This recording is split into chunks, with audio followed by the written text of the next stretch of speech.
हमारे चैनल को सब्सक्राइब करें और बेल आइकन दबाएं।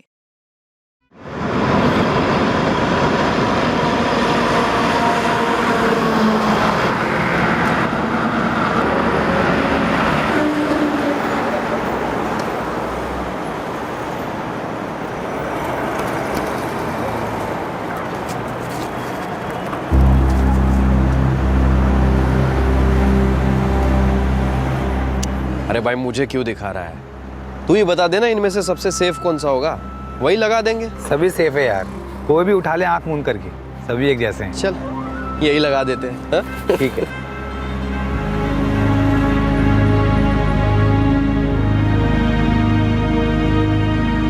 ये सच कहूँ तो मुझे याद भी नहीं कि कब और कहाँ से उड़ाया था ये फोन मैंने। बढ़िया है, चल फिर मिलते हैं। साला फर्जी सिम कार्ड और चोरी के मोबाइल से किसी को धमकाने का मजा तो मतलब डबल हो जाता है। खेल शुरू हो गया नितिन, और इसकी हर बाजी हम जीतेंगे, तू देखते जा।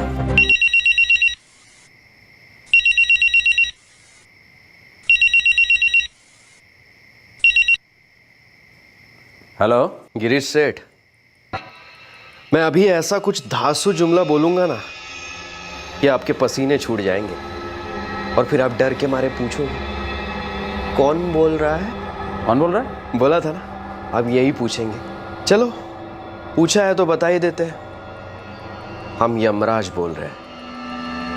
आपकी सांस का हर एकड़, हर स्क्वायर फीट अब हमारे हाथों में।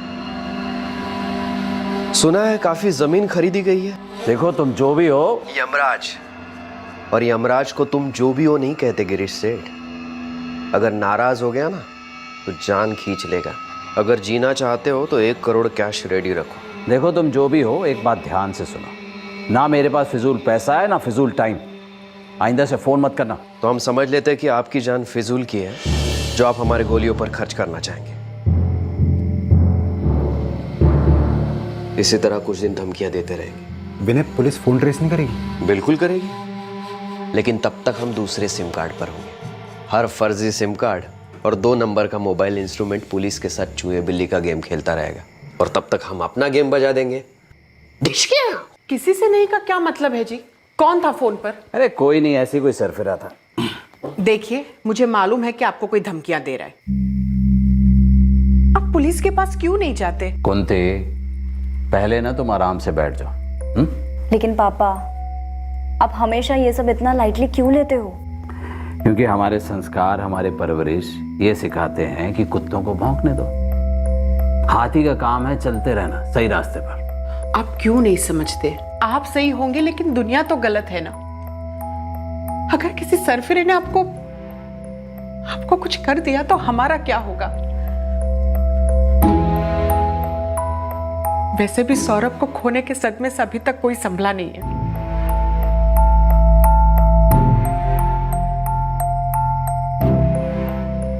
पापा, आप बिजनेस कीजिए ना।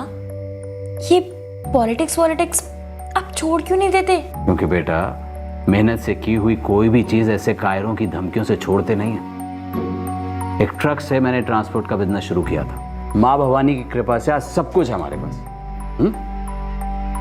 अरे खाना खाओ मेम साहिबो। अब धमकियों वाली गोलियां खत्म, अब असली वाली गोलियां चलेंगी। तू बस बाइक चलाएगा ना, उसमें कोई मजा नहीं है। तुझे मजा चाहिए वो मैं तुझे अभी दिलवाता हूँ, पर कल सुबह के लिए तैयार रहना। गिरीश कौशल की कहानी खत्म और हमारी शुरू। गिरीश कौशल बाड़मेर शहर का एक जाना पहचाना व्यक्ति था। उसका अच्छा खासा ट्रांसपोर्ट का बिजनेस था, प्रॉपर्टीज में भी डीलिंग्स थी, और इस सब के साथ साथ वो पॉलिटिक्स में भी काफी एक्टिव था। ऐसे आदमी की हत्या कर देने का मतलब रंगमंच के मुख्य किरदार को पहले ही अंक में मंच से बाहर कर देने जैसा था। लेकिन इस मंच का रंग भंग हो गया। इस हत्याकांड की पटकथा में कुछ ऐसे मोड़ आए जिसकी नाटककार ने कल्पना तक नहीं की थी। ये आउट ऑफ स्टोरी इम्प्रोवाइजेशंस, ये कहानी में आए बिन बुलाए ट्विस्ट सारे रंगमंच को भारी पड़ गए।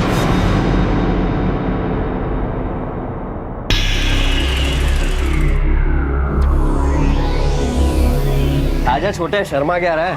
और कैसी है आज भी? छोटे, ये अपनी फिक्स्ड है, तू भी अपनी इनिंग खोल ही दे आज, क्यों? और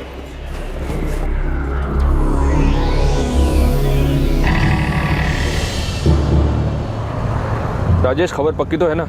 हाँ सर, उस कोटे का मेन दल्ला जो है राशिद, वो मेरा खास मुखबिर है। उसने कहा कि दामोदर आज रात किसी लड़की के साथ बैठने वाला है।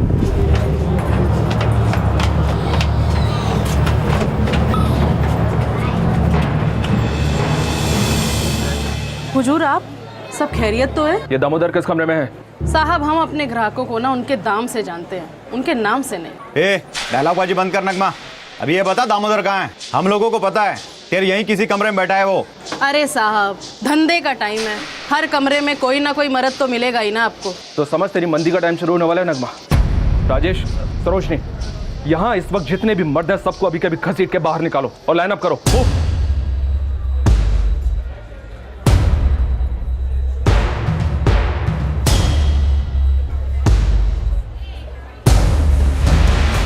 चल बाहर निकल। क्या बात है साहब? अबे चल बोला ना। लेकिन बात क्या है साहब? बात तो बोलो ना। बोलो ना साहब। नहीं साहब, इसी का है साहब। ये क्या बोल रही है तू? मेरी नहीं है साहब। साहब, अब आप ही बता दो कि कौन है इनमें से दामोदर, ताकि आज के बाद मैं उसे यहाँ ना आने दूं। सर, दामोदर तो मिला नहीं, ये मिला है। क्या नाम है इसका? विनय परियार। कहता है यही बाड़मेर का रहने वाला है। किसके लिए काम करता है तू? साहब, किसी के लिए नहीं। तो ये दो पिस्तौल किस खुशी में लेकर घूम रहा है? साहब, मैं अपनी सेफ्टी के लिए रखता हूँ। सर, दामोदर तो हाथ नहीं लगा, लेकिन इस छापे में दूसरा आदमी मिला है जिसका नाम है विनय परिहार, और उसके पास से 2 पिस्तौल भी मिली है। कौन है विनय परिहार? 2 गन, 2 थप्पड़ और दोनों गन्स लोडेड, एक क्लिप, 6-6, मतलब 12 गोलियां सर। तो तुम्हारे कहने का मतलब यह है रस्तोगी कि अब ये विनय परिहार 12 थप्पड़ और खाएगा?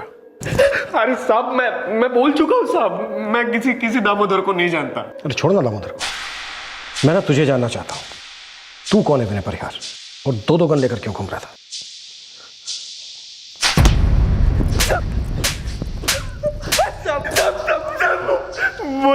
बोलता हूँ साहब, वो बंदूकें मेरी ही है साहब। मैं बंदूकें सप्लाई करने का धंधा करता हूँ, पर साहब मैं किसी दामोदर को नहीं जानता, सच्ची में साहब। रस्तोगी, इलीगल आर्म्स पोजीशन 1 लगा दो, और तब तक कुत्ता साले को जब तक कि दामोदर का पता नहीं बता देता। मैं सच बोल रहा हूँ। विनय परिहार बाड़मेर के बिजनेसमैन गिरीश कौशल का कत्ल करने वाला था। 1 रात पहले वो एक कोठे से पकड़ा गया। पुलिस उसे नहीं किसी और क्रिमिनल को ढूंढ रही थी, लेकिन अब विनय पकड़ा गया था। क्या विनय खुद अपने प्लान के बारे में पुलिस को बताएगा? आने वाले समय में यह केस इस कदर सर के बल उलट गया, गुलाटियां मारता गया, जो शायद लंबे अरसे से इन्वेस्टिगेशन टीम ने नहीं देखा था, शायद कभी नहीं देखा था। क्या कहा था मैंने? हाँ, ऐसे ही लोग धमकियां देते रहते हैं। बंद हुई कि नहीं? बिना पुलिस के पास गए। पर इतने हफ्ते हमारी नींद हराम हुई, उसका क्या? ऐसा करते हैं, कहीं दूर चले जाते हैं छुट्टियों, जितना सोना है सो लेना। हाँ, उठोगी तो फाइन लगेगा। आपको भी ना हर बात पे मजाक सोचता है। रात को डिनर पर चलते हैं, ठीक है?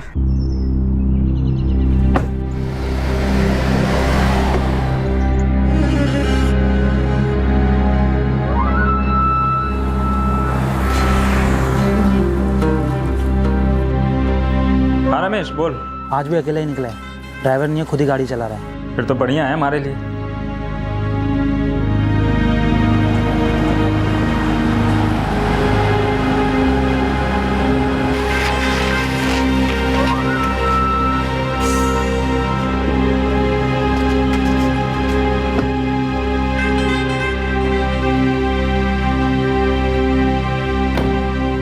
सुजीत यार, 5 दिन से नेट प्रैक्टिस ही चल रही है, चल मैच खेल ही डालते हैं। हाँ भाई, गेम खेलने का वक्त तो आ गया है। 3 दिन से अकेला ऑफिस जा रहा है। तो कर देते हैं out, LBW clean bold run out, जैसे तू बोले। लेकिन यार आउट कर देते हैं। Back to pavilion. ये लीजिए हुकुम। टोटल 3 बुकिंग है इस हफ्ते, 4 गाड़ी जाएंगी। ठीक है।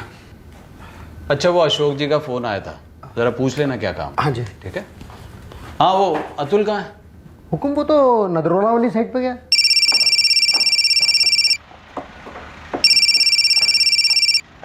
हाँ जी सर जी, नमस्कार। सब कुछ सही जा रहा है ना? टाइम पर, बजट में? सर जी आप बेफिक्र रहिए, टाइम और पैसा दोनों बचा कर दूंगा आपको मैं। वैसे सर एक प्लॉट देख रखा है यहीं अपने नदरोला में। कहाँ पर है? यहीं अपने हाईवे पर ही है। मतलब कोई एयर कंडीशन ढाबा वाबा खोल देंगे तो सोने की मुर्गी समझो आप कहें तो पार्टी से बात चलाऊं? हाँ, सही दाम दे रहे हैं तो ले लेंगे। अच्छा सुन, विश्वनाथ जी से बात हुई? वो अपने बाकी के 2 बीघा देने को तैयार है कि नहीं? अरे नहीं सर, मना कर रहा है, बहुत ट्राई किया। एक काम करता हूँ सर, एक बार फिर ट्राई करता हूँ, आखिरी बार। भाई हमारा काम है ईमानदारी से पूछना, कोशिश करते रहना। अब जिसको जमीन नहीं बेचनी नहीं बेचेगा।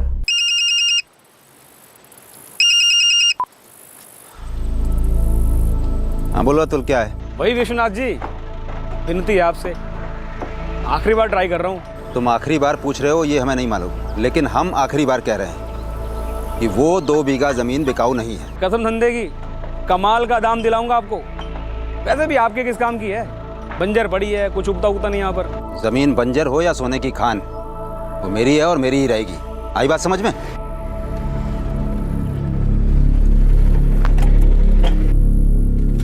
लो बापू, खाना खा लो। क्या हुआ, इतना टेंशन में क्यों दिख रहे हो? और ये फोन किसका था? वही गिरीश कौशल के एजेंट अतुल का। क्या चाहते हैं ये लोग? साए की तरह पीछे पड़ा है जमीन बेचने के लिए।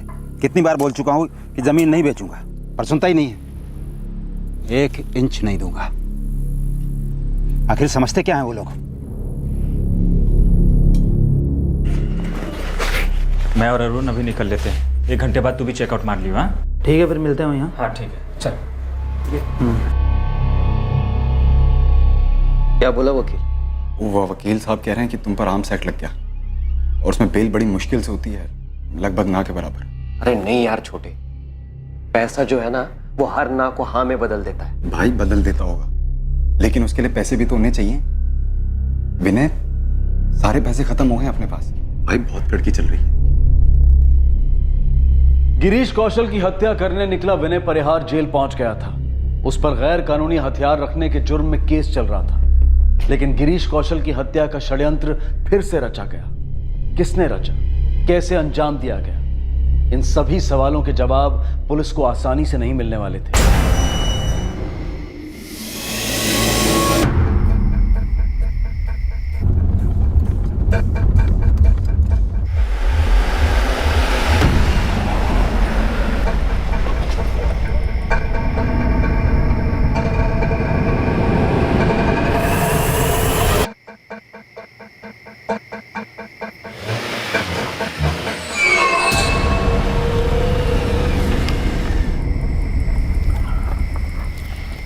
हाय बाबा। हेलो बेटा।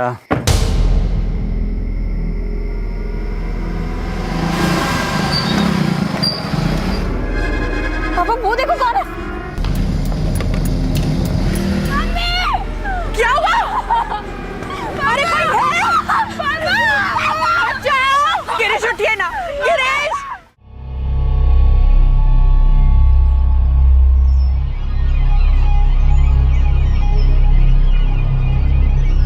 तो 2 लोग थे, हेलमेट पहना था उन्होंने।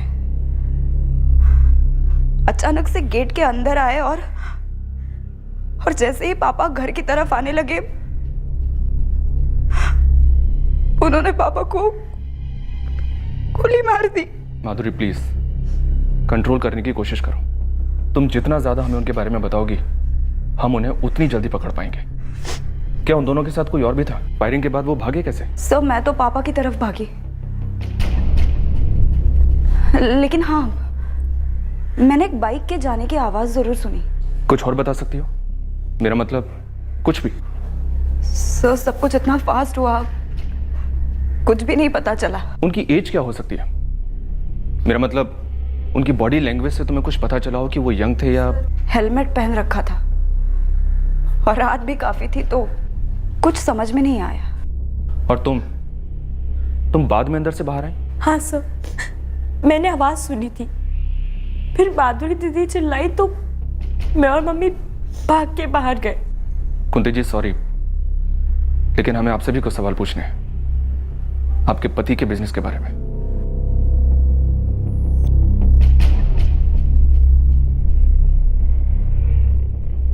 सर, इस गिरीश कौशल का बिजनेस काफी फैला हुआ है। ट्रांसपोर्ट, प्रॉपर्टी, जमीनों की खरीदारी, अलग अलग बिजनेस में पार्टनरशिप।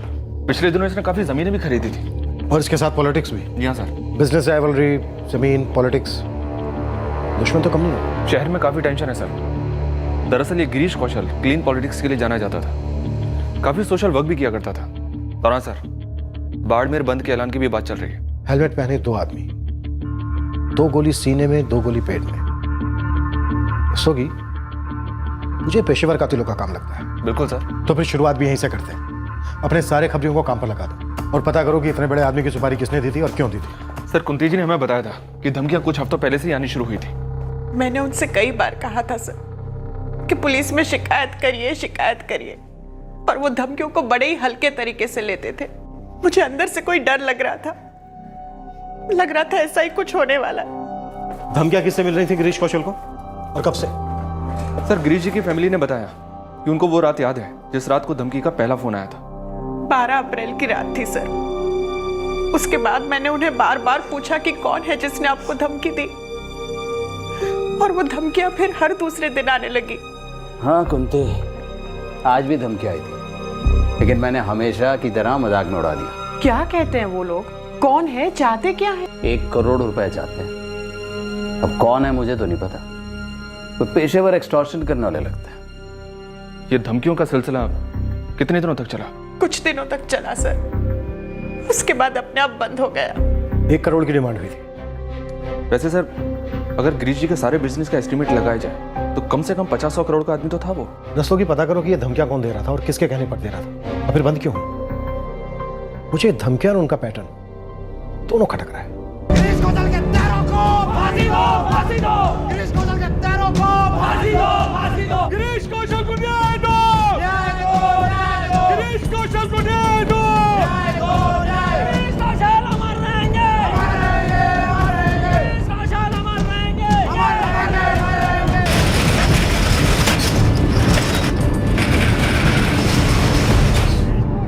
गिरीश कौशल की इस भयंकर हत्या की वजह से उनके समर्थकों का आक्रोश सड़कों पर उमड़ पड़ा।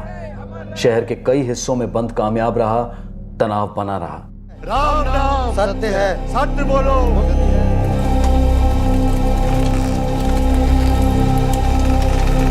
गिरीश का कारोबार काफी अच्छी तरह बढ़ रहा था, फैल रहा था। उसे कोई अच्छी सिक्योरिटी रखनी चाहिए थी। देखो क्या जमाना आ गया है, जो किसी के लिए कुछ करता है, समय निकालता है, भला करता है, उसके साथ ऐसा होता है। विश्वास ही नहीं होता कि नहीं रहे वो। अभी परसों ही तो कह रहे थे कि विश्वनाथ से बात करो कि वो 2 बीघा जमीन हमें बेच दे। अब इस सब बारे में बात करके क्या फायदा? मगर उस वक्त गिरीश जी अच्छे दाम देते तो शायद मैं हाँ कह देता, लेकिन इतने कम दाम बताया कि मन ही नहीं किया बेचने का। सब लिखित होता है जी। देखिए ना, बड़ी अजीब किस्मत पाई है इस कौशल परिवार ने। पिछले साल इकलौता जवान लड़का मारा गया एक्सीडेंट में, और अब घर के कर्ता गिरीश जी ने रहे।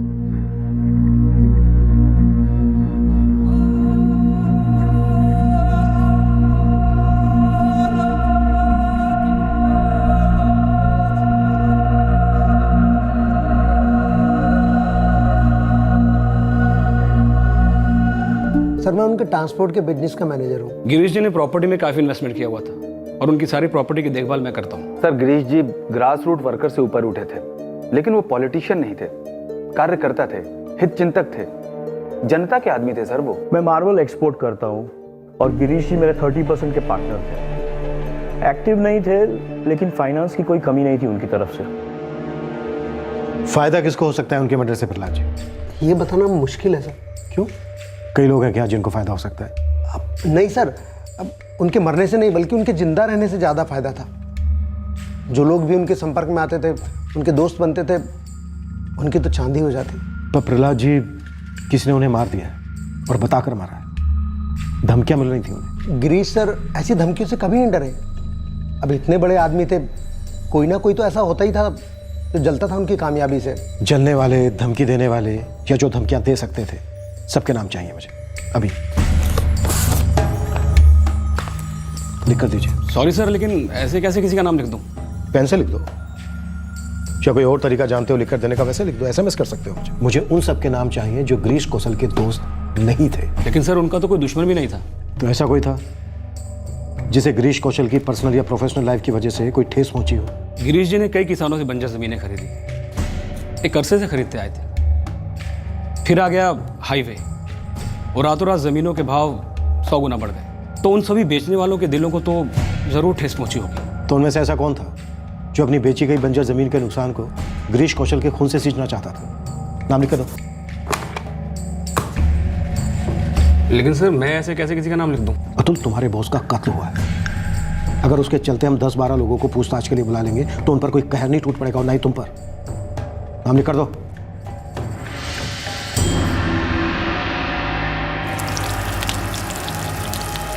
देखिए साहब, अपने बाड़मेर, जैसलमेर, उदयपुर, जयपुर में जितने भी गैंग हैं ना सुपारी वाले, हर जगह से एक ही जवाब आया है, नो।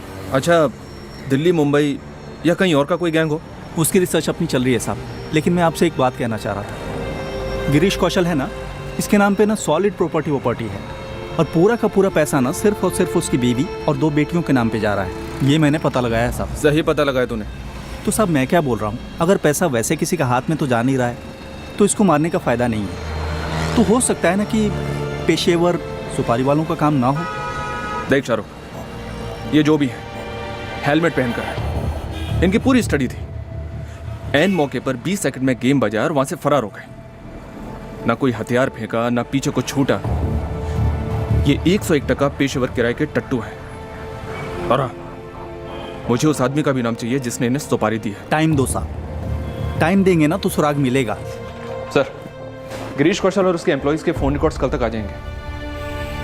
और गिरीश कौशल के टेंडर्स और सरकारी कॉन्ट्रैक्ट्स? उसके बारे में पता किया सर। कॉन्ट्रैक्ट्स में और टेंडर्स में वो सिर्फ जूनियर पार्टनर बनकर ही रहा है। उसकी इन्वॉल्वमेंट केवल टेंडर पास कराने तक ही रहा करती थी, क्योंकि उसके पॉलिटिकल कनेक्शन थे ना सर। मतलब ये पॉलिटिकल किलिंग हो सकती है, या फिर कोई ऐसा जो गिरीश कौशल को सिर्फ इसलिए रास्ते से हटाना चाहता था क्योंकि गिरीश कौशल कॉन्ट्रैक्ट्स पास करवा सकता था? राइवल पॉलिटिकल पार्टी और गिरीश की पार्टी के अंदर के राइवल्स दोनों की इन्फॉर्मेशन और रिकॉर्ड्स निकाले जा रहे हैं सर। गुड। एक भी एंगल बिना टटोले पास मत करना रास्तों की, क्योंकि दगा हमेशा कोई अंदर वाला ही करता है। अब ये हमें तय करना है कि अंदर वाला कौन है और बाहर वाला कौन है। एक तरफ पुलिस अंदर वाला कौन है और बाहर वाला कौन है इसकी जांच करने में लगी थी, तो दूसरी तरफ इस कत्ल के षड्यंत्र के रंगमंच के बैक स्टेज और ऑन स्टेज खिलाड़ियों की अनबन इस नाटक का पर्दा गिराने की धमकी दे रही थी।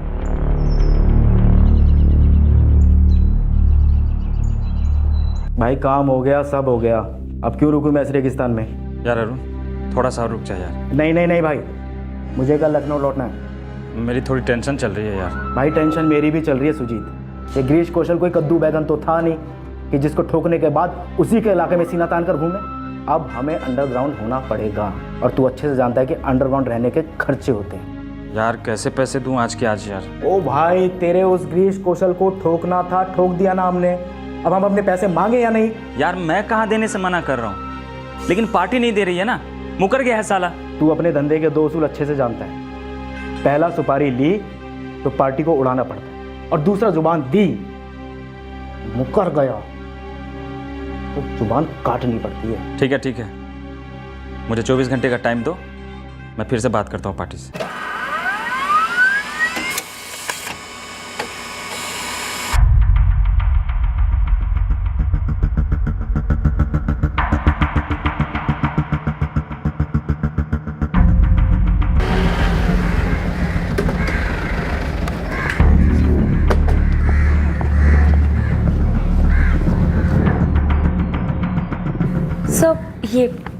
यही नंबर होगा? हाँ सर, क्योंकि उस रात फर्स्ट टाइम जब पापा को फोन आया तब हम लोग खाना ही खाने वाले थे।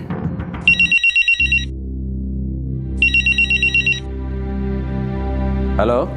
12 अप्रैल से लेकर 21 अप्रैल तक इस नंबर से कई बार कॉल्स आए हैं। अच्छा कुंती जी, आप हमें बता रही थी कि गिरीश जी ने आपसे कहा था, तो क्या उन्होंने आपको कभी ये बताया कि ये धमकियां उन्हें देता कौन था? दरअसल वो हमें कोई टेंशन नहीं देना चाहते थे, इसलिए वो हमें सारी बात बताते ही नहीं थे। लेकिन सर, ये वाली आई मीन 12 अप्रैल वाली पापा की बात हमारे सामने हुई थी। ठीक है।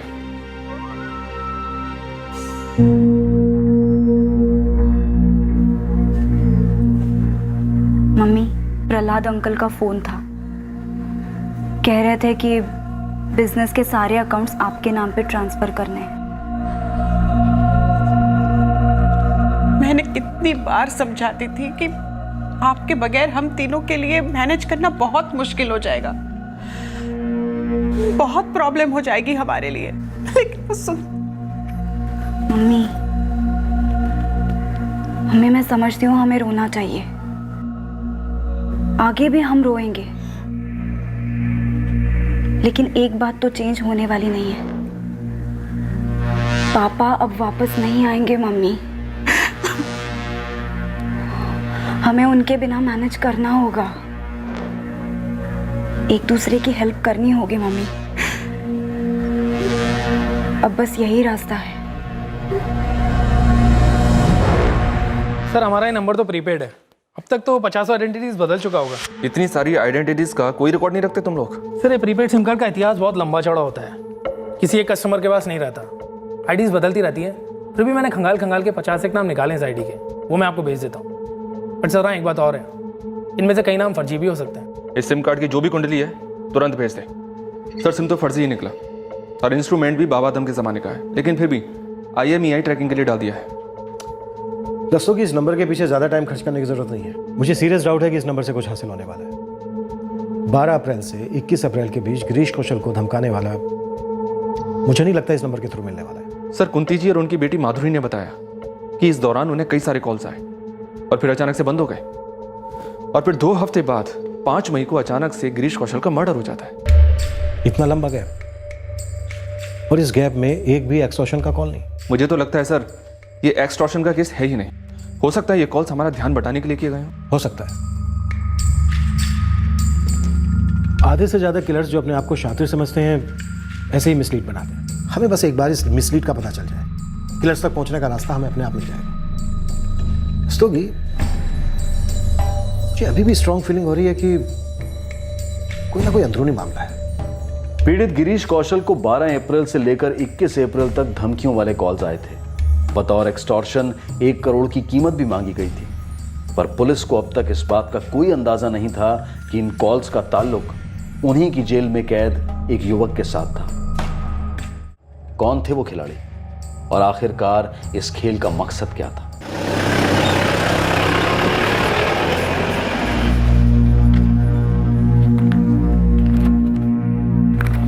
प्रहलाद अंकल, बहुत सी चीजें ऐसी हैं जो अब मुझे संभालनी है, जिनके बारे में मैं कुछ नहीं जानती। बेटा, मैं और अतुल है ना, हम दोनों तुम्हारे पापा के बहुत करीबी थे और विश्वास पात्र भी। उनके बहुत एहसान है हमारे ऊपर। तुम फिक्र मत करो, हम दोनों हैं ना तुम्हारी मदद करने के लिए। पापा बहुत हंसते रहते थे, सबको ऐसे दिखाते थे कि वो बहुत खुश है, लेकिन अंकल आप तो जानते ही होंगे,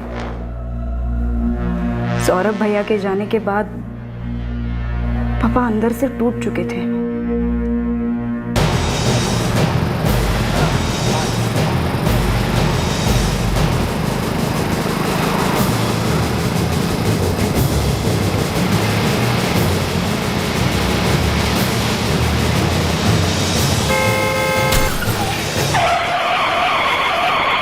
गिरीश कौशल के बेटे सौरभ का वाकई में एक्सीडेंट हुआ था या फिर करवाया गया था? सर ये जोधपुर का केस था, वहां के इन्वेस्टिगेटिंग ऑफिसर से मेरी बात हुई। सौरभ कौशल की डेथ ऑन द स्पॉट हुई थी। किसी पर शक? शक की कोई गुंजाइश ही नहीं थी। एक्सीडेंट वाली कार हमारे जोधपुर के एक बिजनेसमैन की थी, वही लड़के को हॉस्पिटल लेके आए थे। गवाह थे 2-3, उन्होंने बताया कि लड़का रॉन्ग साइड पर बिना हेलमेट की गाड़ी चला रहा था। कार वाले का कोई फॉल्ट नहीं था, इसलिए हमने एक्सीडेंटल डेथ रिकॉर्ड रजिस्टर कर दिया। ADR फाइल करने के 1 महीने के बाद जोधपुर पुलिस ने इस केस को क्लोज कर दिया। हो सकता है एक्सीडेंट वाकई में हुआ। अपना खबरी नेटवर्क अभी तक खामोशी है। सबके सब एक ही बात बोल रहे हैं सर।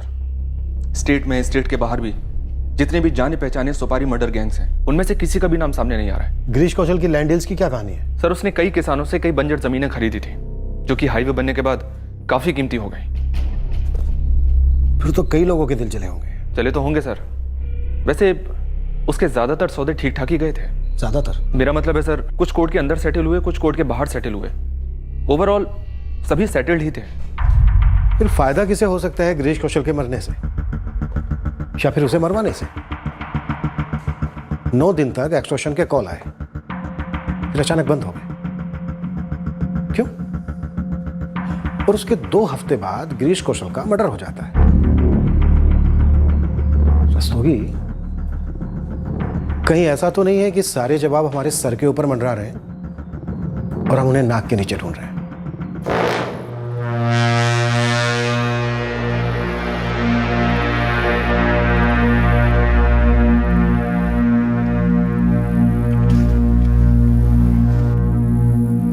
ये 50,000 रुपये एडवांस के जो आपने मांगे थे, एक बार रजिस्ट्रेशन हो जाए, बाकी के पैसे चेक में दे देंगे। ठीक है, लेकिन सौदा जल्द से जल्द हो जाना चाहिए।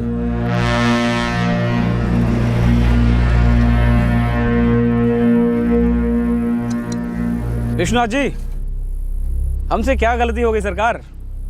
जो दाम गिरीश जी आपको उस 2 बीघा बंजर जमीन के लिए दे रहे थे, आपके लड़के केदार ने कहीं कम दाम में किसी और को बेच दी। अरे तो मैंने कहा ना, ऐसा नहीं था कि ज़मीन बेचनी नहीं थी हमें। और ऐसा भी नहीं था कि हम एक ही दाम पे अड़े हुए थे। पर आप तो बात करने को तैयार ही नहीं थे। अब बस हो गया सो हो गया। मुझे तो आज की चिंता है।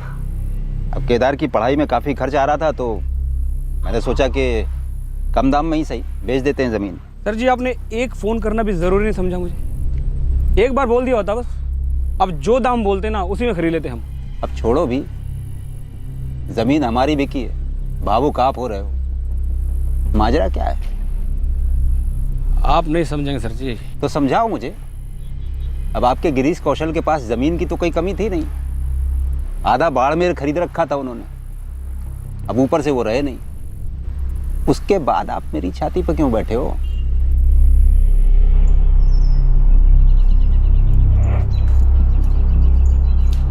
अरे सुन नितिन। जी काका। तेरे भाई विनय का क्या हाल है? बलदेव काका, मैं उसकी जमानत करवाने की कोशिश कर रहा हूँ। तुम दोनों भाइयों को कमरा इसलिए किराए पर दिया था कि तुम यहाँ बाड़मेर में पढ़ने आए हो, मगर पढ़ने के अलावा तुम लोगों ने सब कुछ किया। गैर कानूनी बंदूकों का धंधा तक। मतलब ये कि एक भी ढंग का काम नहीं। काका, आगे से ऐसा बिल्कुल भी नहीं होगा। आगे से ऐसा नहीं होगा क्योंकि तुम यहाँ रहोगे ही नहीं। मैं अचानक से कहाँ चला जाऊँगा? मैं क्या जानूँ। 1 हफ्ते का टाइम देता हूँ, कोई और कमरा ढूंढ लो। मेरे यहाँ अपराधी नहीं रह सकते।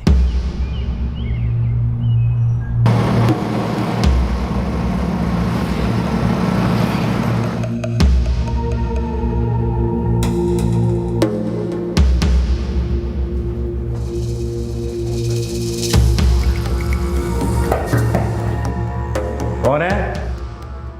मैं सुजीत।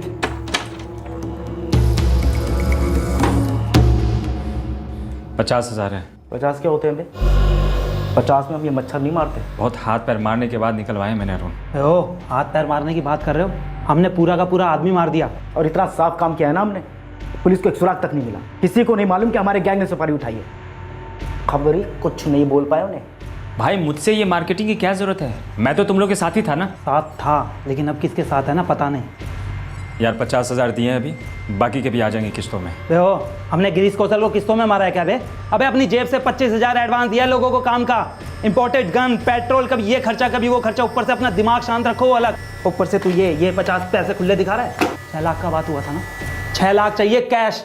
भाई मैं भी तो यही चाहता हूँ कि तुम लोगों को 6 लाख दूं और चुकता करूं, लेकिन ये साला सामने वाली पार्टी की लगी पड़ी है, दे ही नहीं पा रही है। तो ये काम करते हैं ना, पार्टी को ही उड़ा देते हैं। जो आज नहीं दे पा रहा है वो कल कहाँ से देगा?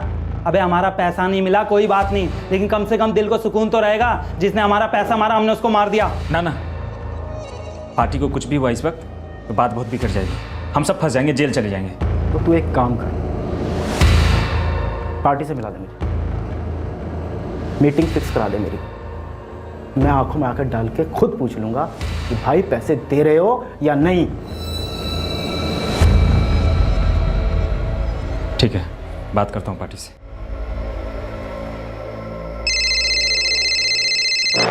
मेरा है।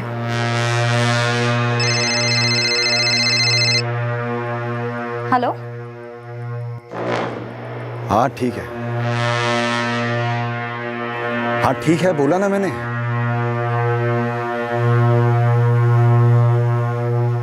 और जमीन के बाकी पैसे कब देंगे केदार? और रजिस्ट्रेशन हो जाने के बाद चेक देंगे बापू। तेरे दादाजी ने 4 बीघे जमीन बेची थी, एकदम घाटे का सौदा। भाग में जो लिखा था हो गया, अब क्या कर सकते हैं। हाँ वो भी ठीक है। अब इतने सालों के बाद 2 बीघे बेचे, वो भी घाटे में गए। अब इसे भी भागी समझिए और बेकार की टेंशन ना लो बापू।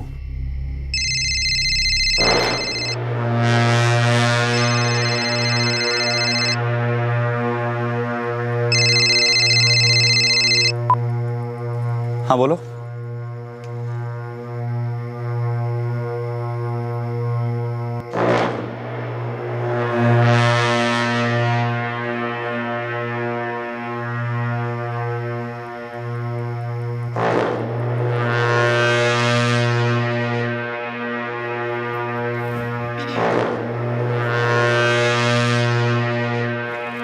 किसका फोन था? प्रहलाद अंकल का था, कुछ काम था उन्हें। बेटा माधुरी, मैं नहीं चाहती कि तुम ऑफिस के काम की वजह से कॉलेज की पढ़ाई के ऊपर ध्यान न दो। मम्मी, ऐसा नहीं होगा। कॉलेज और ऑफिस दोनों संभालूंगी मैं। माधुरी दीदी, पुलिस को कुछ पता चला कि पापा को किसने? नहीं श्वेता, अभी तक कुछ नहीं पता चला। कल ही बात हुई थी पुलिस से। साहब, हम जितने भी लोग हैं इस धंधे में सब बड़े हैरान हैं कि आखिर इतने बड़े आदमी की सुपारी निकली और हमें कानो कान खबर तक नहीं हुई। साहब जानकारी तो नहीं, लेकिन आपको एक राय दे सकती। जल्दी बोल। कहीं ऐसा तो नहीं साहब कि पनवाड़ी खुद ही पान लगा के चबा गया हो इस मामले में? मतलब क्या है तेरा? मतलब साहब है साहब, आपने दुनिया भर के मुखबिर, हिस्ट्री सीटर और पता नहीं किन किन लोगों के पास जाकर के जानकारी ली, लेकिन अभी तक किसी पेशेवर गुट का नाम सामने आया क्या? अभी तक तो नहीं, और शायद आगे आएगा भी नहीं, क्योंकि ये काम किसी पेशेवर गुट के अपराधी का हो ही नहीं सकता। हो सकता है जिस पार्टी को गिरीश कौशल से सबसे ज्यादा दिक्कत थी, उन्हीं ने उसका काम तमाम कर दिया हो। ये तो फ्री फॉर ऑल हो रहा है। हर कोई हरफन बोला बनकर अपनी थ्योरीज बांट रहा है, वो भी फ्री में। और प्रैक्टिकल में हमारे हाथ में क्या है? 0। आज तक किसी भी केस में हमने हिस्ट्री शीटर्स को या खबरियों को इतना टेस्ट नहीं किया, लेकिन सबके सब एक ही बात कह रहे हैं कि कुछ नहीं है। नहीं रस्तोगी, ऐसा हो ही नहीं सकता कि कुछ नहीं है। तुमने गिरीश की बीवी, उसकी बेटी से बात की? कोई घरेलू मामला, अफेयर, किसी रिश्तेदार के साथ कोई खटास? बीवी का अफेयर हो सकता है, बेटी का अफेयर हो सकता है। ये एंगल तो हमने अभी तक सोचा नहीं है। मैं कौशल परिवार के सारे पर्सनल चिट्ठे खोलता हूँ, शायद कुछ मिल जाए।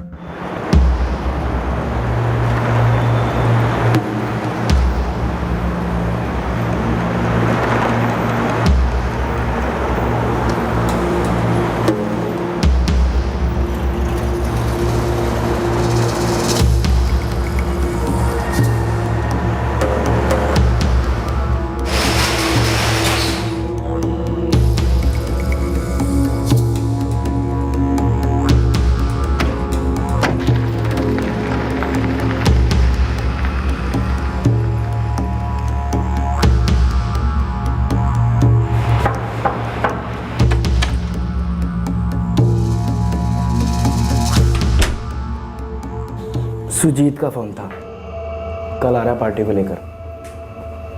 पता क्या करें? पार्टी को ठोक कर निकल जाए घर के लिए?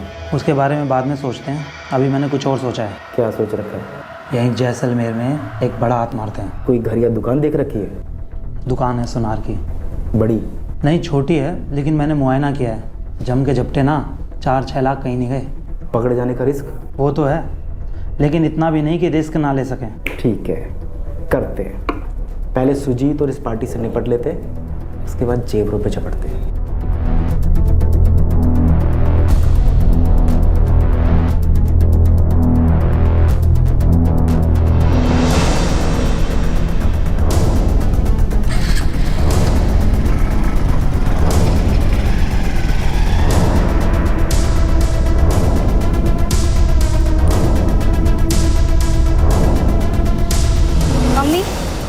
कॉलेज जा रही हूँ, उसके बाद ऑफिस जाऊंगी, फिर घर लौटूंगी। ठीक है? ठीक है बेटा।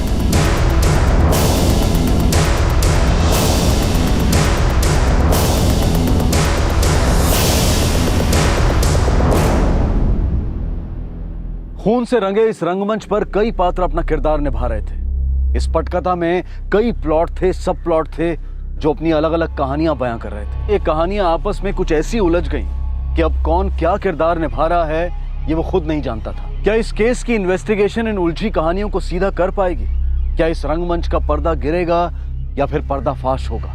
इसी दौरान इस रंगमंच से जुड़े कुछ खिलाड़ियों ने एक और जुर्म, एक और कांड की तैयारी शुरू कर दी। क्या ये जुर्म करने से पहले उन्हें रोका जाएगा? क्या वो कभी पुलिस के हाथों में आ पाएंगे? इन सारे सवालों के जवाब हम आपको देंगे इस केस के दूसरे और आखिरी भाग में कल रात 11 बजे। फिर मुलाकात होगी, तब तक सतर्क रहें, सुरक्षित रहें और देखते रहें क्राइम पेट्रोल सतर्क। सबक एक को, सीख हम सबको। जय Hind. For more updates, subscribe to our channel, click the show links and enjoy watching the videos.